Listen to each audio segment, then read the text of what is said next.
And now we move on to the report of the Finance Committee. And would staff like to... Sorry? Okay, Raf's moved that we receive the report, seconded by Jamie Goff. I know that I would like to raise some questions around the levels of service for the building consents off the back of this report. But is Peter Sparrow available? Okay, right. Are there any items that people would like to raise on this report?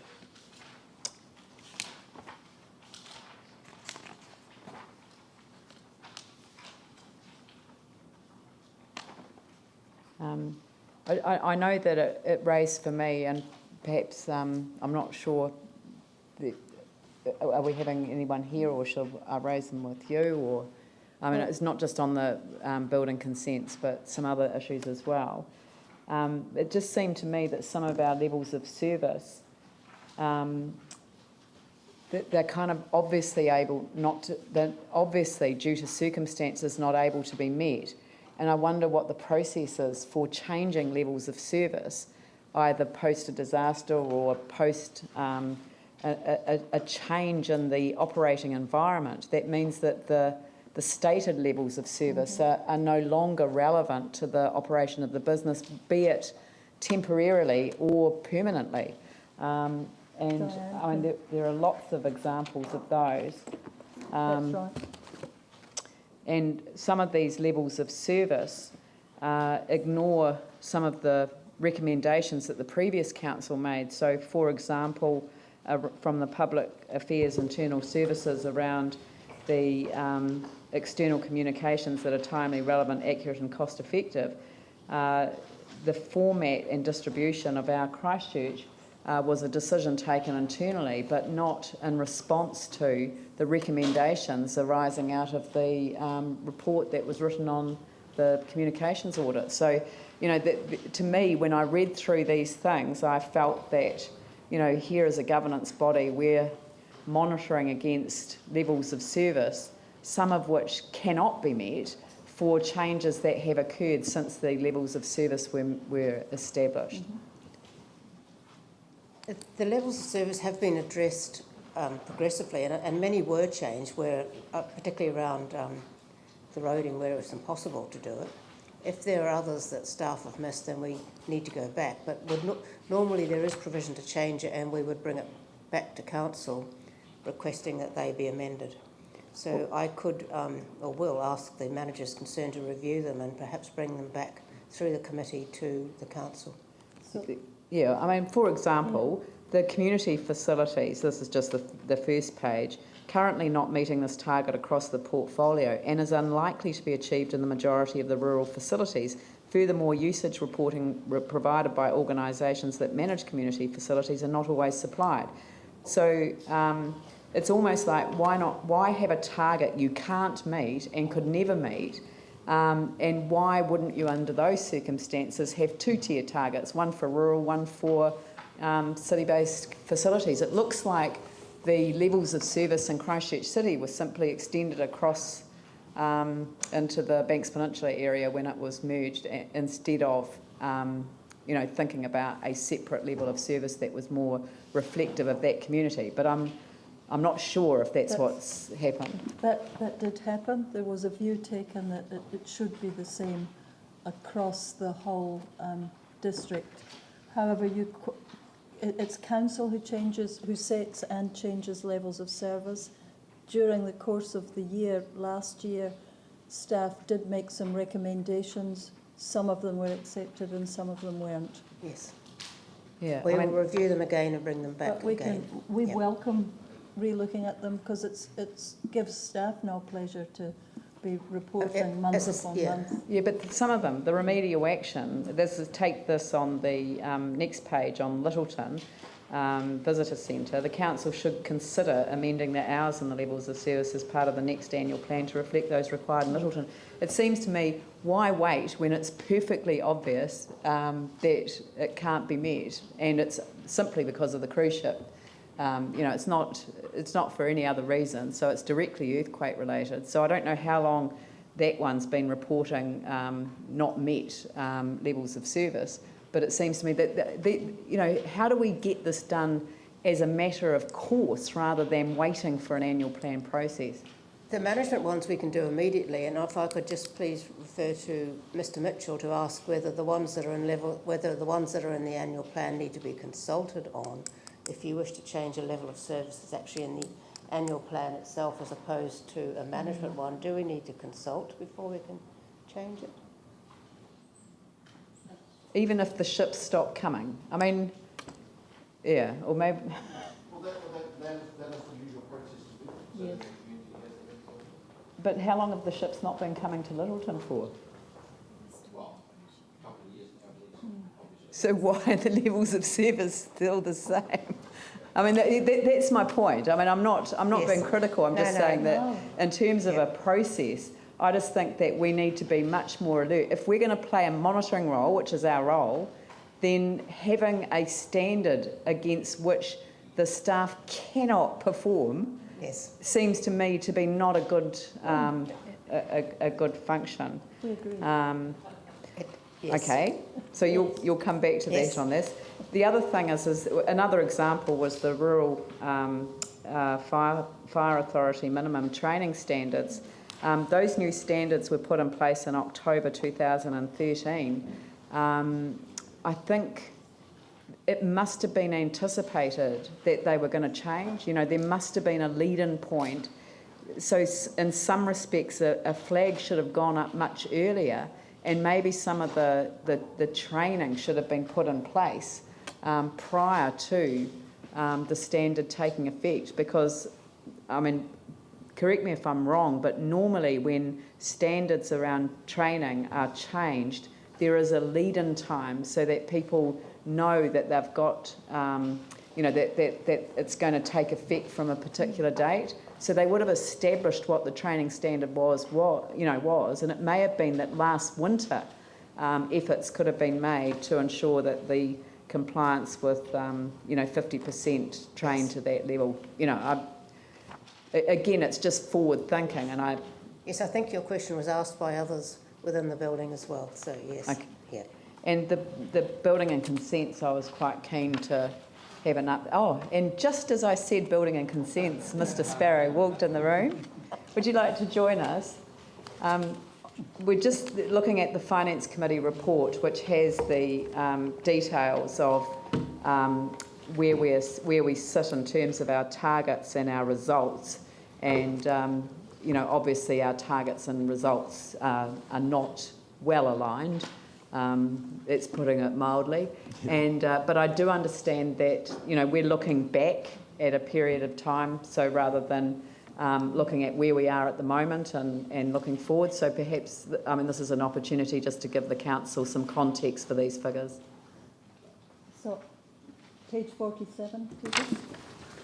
Sorry, we've got all of the item- building consents and inspections. Item 7. I was a little worried that if we simply are going to receive this report and it contains these very poor levels of results against targets, I really want to hear from you that things are improving and and that we are on track for meeting our targets.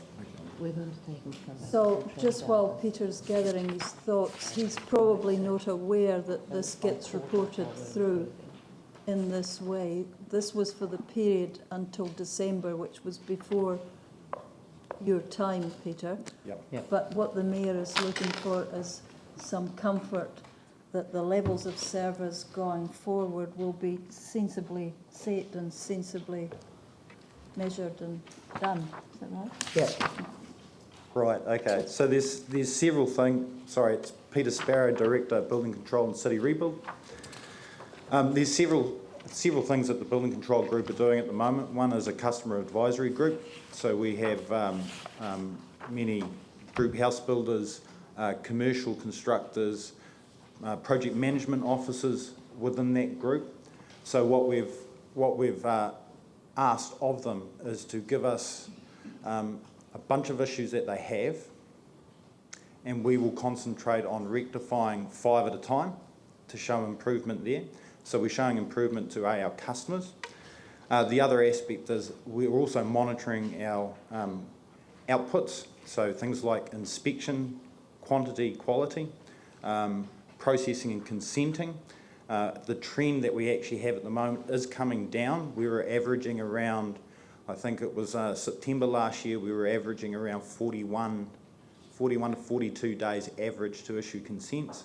We've brought that down to, the last assessment was 31 days. Okay. Yep. And I think at the moment we're even averaging out at about 28. So the downwards trend is showing at the moment. So we've had issues in the past about measuring these trends because of the systems and processes that we have in place at the moment.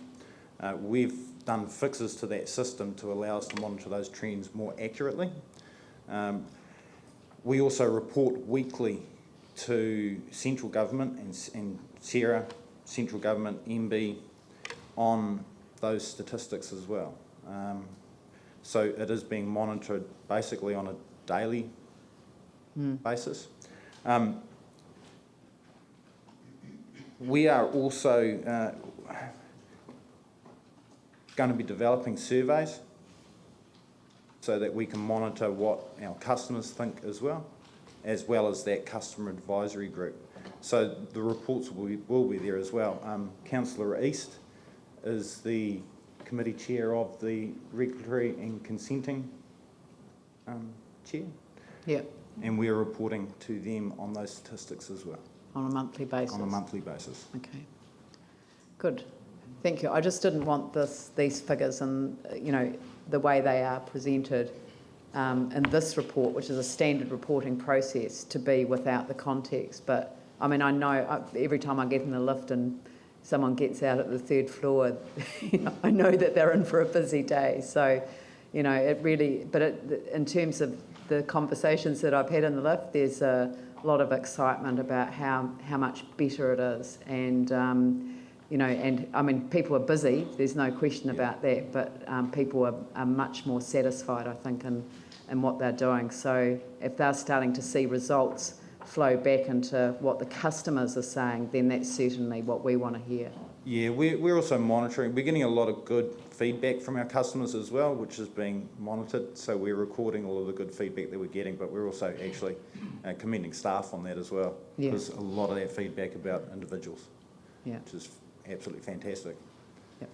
Well, look, thank you very much. As I say, when you receive a report like this and the figures look bad, what you've suggested is that the trends are just continuing that movement down.